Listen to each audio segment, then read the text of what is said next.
بسم اللہ الرحمن الرحیم۔ السلام علیکم ناظرین، تاریخ عالم اور تاریخی مذاہب کے مطالعے سے پتہ چلتا ہے کہ انسانی تاریخ جتنی قدیم ہے، قربانی کی تاریخ بھی تقریباً اتنی ہی قدیم ہے۔ انسانی تاریخ میں سب سے پہلی قربانی آدم علیہ السلام کے دو بیٹوں حابیل اور قابیل کی قربانی ہے۔ قرآن کریم نے اس قربانی کو اس طرح ذکر کیا، اس کا ترجمہ اور انہیں آدم علیہ السلام کے دو بیٹوں کا قصہ بھی ٹھیک ٹھیک سنا دیجئے۔ جب ان دونوں نے قربانی کی تو ایک کی قربانی قبول ہوئی اور دوسرے کی قبول نہیں ہوئی۔ دراصل ایک نے، جس کا نام حابیل تھا، دل کی آمادگی سے اللہ کی رضا کے خاطر بہترین دمبے کی قربانی پیش کی، اور دوسرے نے، جس کا نام قابیل تھا، بے دلی سے ناکارہ غلے کا ایک ڈھیر پیش کر دیا۔ حابیل کی قربانی کو آسمانی آگ نے جلا ڈالا اور یہ مقبولیت کی علامت تھی۔ یہ تو انسان کی پہلی قربانی تھی، لیکن ہم جو ہر عید قربان پر جانوروں کی قربانی کرتے ہیں،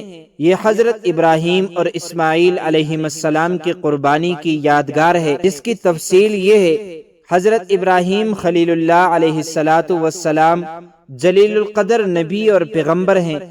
اولاد آدم کی سب سے عظیم قربانی سیدنا حضرت ابراہیم علیہ السلام کی ہے۔ حضرت ابراہیم علیہ السلام نے خواب میں دیکھا تھا کہ میں اپنے بیٹے اسماعیل کو ذبح کر رہا ہوں۔ نبیوں کا خواب سچا اور اللہ تعالیٰ کی جانب سے ہوتا تھا۔ چنانچہ صبح حضرت ابراہیم علیہ السلام نے اپنے بیٹے حضرت اسماعیل علیہ السلام سے فرمایا، بیٹے، میں نے ایک خواب دیکھا ہے جس میں اپنے ہاتھ سے تجھے بے حکم الہی ذبح کر رہا ہوں۔ قرآن کریم میں اللہ تعالیٰ نے اس قربانی کا ان الفاظ میں ذکر فرمایا ہے، جس کا ترجمہ کہ اے میرے بیٹے، میں دیکھتا ہوں خواب میں کہ میں آپ کو ذبح کرتا ہوں، پس بیٹا آپ کی کیا رائے ہے؟ بیٹے نے کیا ہی خوب جواب دیا، ابا جان، آپ کو جو حکم ہوا ہے اس پر عمل کر گزریے، آپ مجھے انشاءاللہ صبر کرنے والوں میں سے پائیں گے۔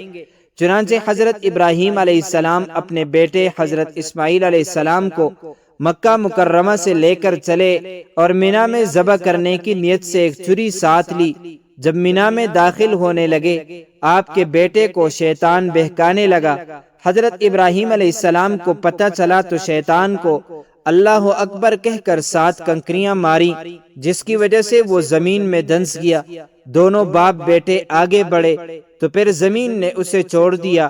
کچھ دور جا کر شیطان پھر بہکانے لگا تو حضرت ابراہیم علیہ السلام نے پھر اسے اللہ اکبر کہہ کر 7 کنکریاں ماری، وہ پھر زمین میں دھنس گیا۔ یہ دونوں آگے بڑھے، زمین نے اسے چھوڑ دیا تو یہ شیطان پھر سے ورغلانے لگا۔ حضرت ابراہیم علیہ السلام نے پھر اسے اللہ اکبر کہہ کر 7 کنکریاں ماری، پھر وہ زمین میں دھنس گیا۔ اس کے بعد آگے بڑھ کر حضرت ابراہیم علیہ السلام نے اپنے بیٹے کو پیشانی کے بل لٹا دیا۔ ایک بزرگ نے فرمایا، تیسری دفعہ شیطان عورت کی شکل میں حضرت ہاجرہ کے پاس آیا اور کہا، تمہیں معلوم ہے یہ اسماعیل کو کہاں لے کر گئے ہیں؟ حضرت ہاجرہ نے فرمایا، حضرت ابراہیم علیہ السلام اپنے دوست سے ملنے گئے ہیں۔ تو شیطان نے کہا، وہ تو اسے ذبح کرنے لے گئے ہیں۔ حضرت ہاجرہ نے فرمایا، ایسا نہیں ہو سکتا، تو شیطان خبیث کے منہ سے نکل گیا، اللہ کا حکم۔ حضرت ہاجرہ کا جواب یہ تھا، اگر اللہ نے حکم دیا ہے تو ایک اسماعیل کیا 100 اسماعیل بھی قربان ہیں۔ اس کے بعد حضرت ابراہیم علیہ السلام نے اپنے بیٹے کو پیشانی کے بل لٹا دیا۔ ابھی ذبح کرنے نہ پائے تھے کہ آسمان سے ندا آئی، یا ابراہیم قد صدقت الرؤیا، یعنی اے ابراہیم، تم نے اپنا خواب سچا کر دکھا دیا۔ پھر اللہ نے ایک مینڈا بھیجا جسے اپنے بیٹے کی جانب سے حضرت ابراہیم علیہ السلام نے ذبح کر دیا۔ ذبح تو کیا، مینڈا اور ثواب مل گیا بیٹے کی قربانی کا۔ اسی قربانی کی یادگار میں اہل ایمان ہر سال جانوروں کی قربانی کرتے ہیں۔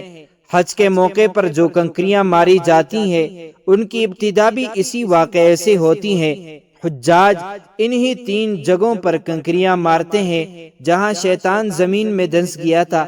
اس کے بعد اللہ تعالیٰ کی رضا کے لیے جانوروں کی قربانی کرنا عبادت میں شمار ہو گیا۔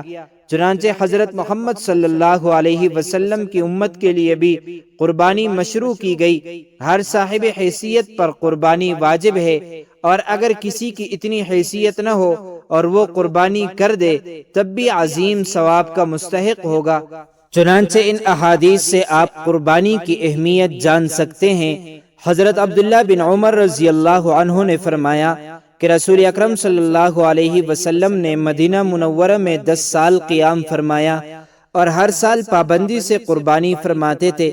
حضرت عائشہ صدیقہ رضی اللہ عنہا سے روایت ہے کہ حضور اقدس صلی اللہ علیہ وسلم نے فرمایا، بقرہ عید کے دن قربانی کا خون بہانے سے بڑھ کر کوئی عمل اللہ کے نزدیک محبوب نہیں ہے، اور بلا شبہ قربانی کرنے والا قیامت کے دن اپنی قربانی کے سینگوں، بالوں اور کھروں کو لے کر آئے گا، یعنی یہ حقیر اشیاء بھی اپنے وزن اور تعداد کے اعتبار سے ثواب میں اضافہ اور اضافے کا سبب بنیں گی۔ اور یہ بھی فرمایا کہ بلا شبہ قربانی کا خون زمین پر گرنے سے پہلے اللہ تعالیٰ کے نزدیک درجہ قبولیت حاصل کر لیتا ہے، لہٰذا خوب خوشدلی سے قربانی۔ زید بن ارقم رضی اللہ عنہ بیان فرماتے ہیں کہ رسول اللہ صلی اللہ علیہ وسلم سے صحابہ نے عرض کیا کہ یا رسول اللہ، یہ قربانیاں کیا ہیں؟ آپ علیہ السلام نے ارشاد فرمایا، یہ تمہارے والد حضرت ابراہیم علیہ السلام کی سنت ہے۔ صحابہ نے عرض کیا، ہمارے لیے اس میں کیا ثواب اور اجر ہے؟ آپ نے ارشاد فرمایا، ہر بال کے بدلے ایک نیکی ہے۔ صحابہ نے عرض کیا، اگر اون والا جانور ہو یعنی دمبا ہو جس کے بال بہت ہوتے ہیں، اس کے بارے میں کیا حکم ہے؟ آپ علیہ السلام نے فرمایا، اس کے بھی ہر بال کے بدلے ایک نیکی ہے۔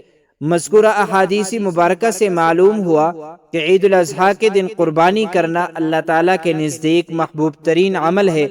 پس جو عمل محبوب حقیقی کو محبوب ہو اسے کس قدر محبت اور اہتمام سے کرنا چاہیے۔ اس دن قربانی کرنا ہمیں اللہ سے کتنا قریب لے جائے گا اور ہم پر سے کتنی مصیبتیں ٹل جائیں گی، اس کا اندازہ لگانا بھی مشکل ہے۔ اگر ان 3 دنوں میں کوئی شخص واجب قربانی نہ کرے اور اس کے بجائے سونا چاندی خرچ کرے اللہ کے راستے میں، یا درہم اور دینار خرچ کرے، یا اور خیرات کے کام کرے، رفاہی اداروں میں رقم دے، یہ اللہ کو پسند نہیں، سوائے اس کے کہ قربانی کے جانور کے گلے پر چوری پہرے۔ قربانی کے دنوں میں اللہ کو اولاد آدم کا یہ عمل بے حد محبوب ہے۔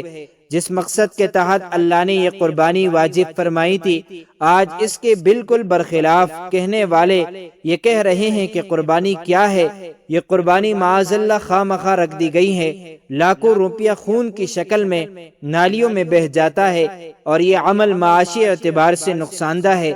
جانور کم ہو جاتے ہیں، لہٰذا قربانی کرنے کے بجائے یہ کرنا چاہیے کہ جو لوگ غریب ہیں، بھوک سے بلبلا رہے ہیں، تو قربانی کا گوشت تقسیم کرنے کے بجائے وہ روپیہ پیسہ غریب کو دیا جائے تاکہ اس کی ضروریات پوری ہو جائیں۔